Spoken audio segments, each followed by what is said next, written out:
বন্ধুর লাশ নিয়ে অ্যাম্বুলেন্সে করে তার গ্রামের বাড়ি যাচ্ছে। সময় কাটানোর জন্য ফোনটা বের করলাম, ঠিক সেই মুহূর্তেই মোবাইলে একটা মেসেজ আসে। আমার সামনেই আমার প্রিয় বন্ধুটি কফিনের মধ্যে লাশ হয়ে পড়ে আছে। মেসেজ করেছে আমার সেই মৃত ফ্রেন্ডের গার্লফ্রেন্ড অবন্তী। আমি মেসেজগুলো পড়া শুরু করলাম। ফাহাদ, আমাকে মাফ করে দিও। আমি যেই বাবার চোখের দিকে তাকিয়ে কখনো কথা বলতে পারিনি, সেই বাবা যখন অসহায়ের মতো আমার সামনে দুই হাত জোরে কান্না শুরু করতে লাগলো, তখন সেই বাবার ভালোবাসার কাছে আমাদের ভালোবাসা হার মেনে গেল। তাই আজ 11 দিন ধরে আমি অন্য মানুষের স্ত্রী। তোমাকে কথা দিয়েছিলাম জীবনের শেষ সময় পর্যন্ত তোমার সঙ্গে থাকবো। আমার সব সময় ভয় হতো যে তুমি আমাকে কষ্ট দেবে, হয়তো আমাকে ছেড়ে অন্য কাউকে বিয়ে করবে। অথচ দেখো, আমি তোমাকে কষ্ট দিলাম, আমি তোমাকে রেখে অন্য পুরুষকে বিয়ে করে ফেললাম। জীবনটা বড়ই অদ্ভুত, তাই না? তোমার কি মনে আছে আমি তোমাকে কাঁদতে কাঁদতে বলতাম আমাকে কখনো ছেড়ে যাবে না? তো তুমি হাসতে হাসতে উত্তর দিতে আমি তোমাকে কখনো ছেড়ে যাব না, তুমি আমাকে ছেড়ে গেলে যেতে পারো। তখন আমি অনেক রাগ করতাম, কারণ আমি তো তোমাকে পাগলের মতো ভালোবাসতাম। তুমি নেই এরকম কোনো পৃথিবী আমি কল্পনাও করতে পারতাম না।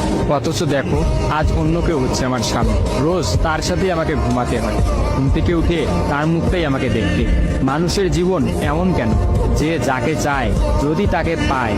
প্রকৃতির তাতে কি এমন আসে যায়? কেনই বা প্রকৃতি তাদেরকে কাঁদায়? হুট করেই সবকিছু হয়ে গেছিল, তাই আমি ইচ্ছে করেই তোমার সাথে যোগাযোগ বন্ধ করতেই আমার নাম্বারটা বন্ধ করলাম। বিয়ের দিন ভাইয়ের ফোন হাতে নিয়ে আমার ফেসবুক আইডিটাও ডিলিট করে দিলাম। তুমি অনেক কষ্ট পেয়েছো আমি জানি, যার সঙ্গে সারা জীবন কাটাবো ভেবেছিলাম তাকেই শেষমেশ কষ্ট দিলাম। আমার পরিবারের সবাই খুশি, আমার স্বামীটা অনেক ভালো, এখন পর্যন্ত যা ব্যবহার করেছে আমার ভালোই লেগেছে। তবে ভবিষ্যতে কি হবে জানি না। তোমার কি আমার সেই প্রথম দেখা হওয়ার কথা মনে আছে? তবে সেটাই যে প্রথম দেখার, সেটাই যে শেষ দেখা হবে, এটা কখনোই ভাবতে পারি। আসলে মানুষের চিন্তার বাইরে যে কত কিছুই ঘটে, তাই না? সেদিন আমি তোমার সাথে 3 ঘন্টা ছিলাম, কিন্তু সেই 3 ঘন্টায় কেউ কাউকে স্পর্শও করিনি। কিন্তু তুমি যখন আমাকে তোমার রিক্সায় তুলে নিতে তোমার হাতটা বাড়িয়ে দিলে, তখন আমি তোমার হাতটা প্রথম স্পর্শ করেছিলাম। বিশ্বাস করো, সেদিন আমার কিছুতেই তোমার হাতটা ছাড়তে ইচ্ছা করছিল না। তোমার ঘরে আমার জন্য কিনে রাখা শাড়িগুলো নিশ্চয়ই এখনো আছে। আচ্ছা, আমি তো এখন আর তোমার নই, ওই শাড়িগুলোকে আমি পাবো? তোমার তো যখনই কোনো শাড়ি পছন্দ হতো তুমি কিনে রেখে দিতে, আমি বলতাম বিয়ের পর সবগুলো একসঙ্গে নেব। দেখো, আজ আমি বিবাহিত, কিন্তু আমার স্বামী তুমি নও। আমি এমনটা কখনোই চাইনি। নিজের পছন্দের একটা মেয়েকে বিয়ে করে নিই, তারপরে শাড়িগুলো তাকে দিয়ে দিই। মেয়েরা শাড়ি কতটা পছন্দ করে তা কি তুমি জানো? যদি না জেনে থাকো তাহলে বিয়ের পর তোমার বউকে দিয়ে উপলব্ধি করে নিও। তোমার সাথে আমার অনলাইনে পরিচয়, তাই চিন্তা করেছি কোনোদিনও বেঁচে থাকতে আর অনলাইনে যাব না। আমার নাম্বারটাও বন্ধ করে দিয়েছি। আজকের পর থেকে আমাদের আর কোনোদিন কথা হবে না। তোমার কাছে একটা অনুরোধ, যদি চলার পথে আমাদের কোনোদিন দেখা হয়ে যায় তাহলে প্লিজ তুমি অচেনা হয়ে চলে দিও। নিজের যত্ন নিও আর জীবনটা গুছিয়ে নিও। জীবন তো একটাই, ভালো থেকো।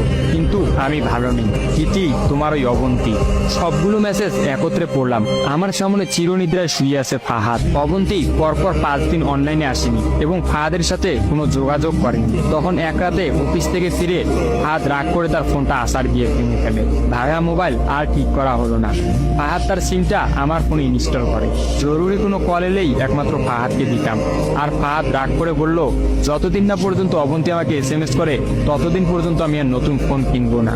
মোবাইল ভাঙার 2 দিন পরেই ফাহাদের প্রচন্ড জ্বর আসে।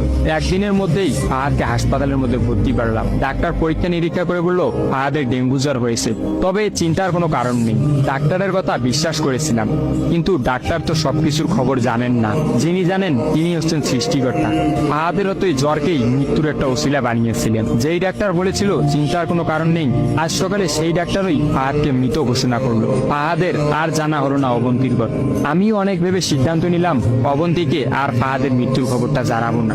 অবন্তী যদি আর সত্যি অনলাইনে না আসে আর সেই পুরোনো সিমটা ইউজ না করে, তাহলে সে ফাহাদের মৃত্যুর খবর কখনোই জানতে পারবে না। কি বা লাভ এই সত্য সংসার জীবন শুরু করা মেয়েটাকে কষ্ট দিয়ে? অথচ আমি ভাবলাম সে হয়তো ভাববে ফাহাদ অনেক ভালো আছে। কোনো একদিন শাড়ি পরতে গিয়ে হয়তো অবন্তী ফাহাদের কথা চিন্তা করে। সে হয়তো ভাববে ফাহাদের কিনা শাড়িগুলো হয়তো তার স্ত্রী পরে রোজ তার সামনে আসে, কিন্তু ফাহাদের সাদা কাফন পরে কবরে যাওয়ার ঘটনাটা না হয় তার অজানাই থাকে। আমি ফাহাদের নাম্বার থেকে অবন্তীর ফোনে একটা মেসেজ দিলাম, আমার জন্য ভেবো না, স্বামীর সাথে নিজেকে মানিয়ে নেওয়ার চেষ্টা করো। বিবাহ বন্ধন জীবনের সবচেয়ে বড় একটা বন্ধন, ভালো থেকো আর স্বামীকে ভালোবেসো। অবন্তী রিপ্লাই দিল, এত সহজে ক্ষমা করে দেওয়ার জন্য অনেক ধন্যবাদ, আর মেসেজ দিও না, বিদায়, চির বিদায়। আমিও মোবাইলটা পকেটে রাখলাম। অ্যাম্বুলেন্স ততক্ষণে ফাহাদের বাড়ির সামনে পৌঁছে গেছে। কফিনে রাখা ফাহাদের মৃতদেহটা নেওয়ার জন্য সবাই দাঁড়িয়ে আছে। আমি ফাহাদের কফিনটা স্পর্শ করে বিড়বিড় করে বললাম, তোর সঙ্গে আর কোনোদিন একই গাড়িতে চড়ে ভ্রমণ করা হবে না। আজ তোর আর আমার একসঙ্গে ভ্রমণের শেষ দিন। বিদায় বন্ধু, চির বিদায়।